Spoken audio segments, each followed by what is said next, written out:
Corner রুকনুল হাজারিল আসওয়াদ, হাজরে আসওয়াদ পাথরকে সরিয়ে রাখা হয়েছিল।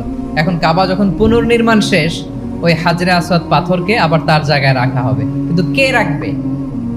সবাই রাখতে চায়। সব দলের নেতারা বলে আমরা রাখবো।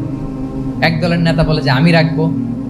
এটা অনেক very prestigious and dignified issue, এই প্রেস্টিজ আমরা কাউকে নিতে দিব না। আরেক দলের নেতা বলে না, আমাদের পাওয়ার বেশি, আমরা রাখবো। আরেক দলের নেতা বলে যে না, এটা আমাদেরই। আরেকজন বলে রক্তের গঙ্গা বইয়ে দিব মক্কায়, কিন্তু এই সম্মান হাত ছাড়া হতে দেব না। এখন জাতীয় চার নেতা গেছে চারদিকে, সমাধান তো নাই। পাথর কয়টা? পাথর তো মাত্র একটা। ইন দ্য মিন টাইম রাসূল সাল্লাল্লাহু আলাইহি ওয়াসাল্লাম আসলেন। রাসূল সাল্লাল্লাহু আলাইহি ওয়াসাল্লামকে দেখেই সবাই হ্যাপি। সবাই বলে যা আমিনুন রাদিনা বি, এই তো আলামিন আসছে, ওই ফয়সালা করবে। সুবহানাল্লাহ, এই তো আলামিন আসছে, সেই ফয়সালা করে দিবে আমাদের মধ্যে। আল্লাহ রাসূল সাল্লাল্লাহু আলাইহি ওয়াসাল্লাম বললেন কি হয়েছে? এই ঘটনা। জাতীয়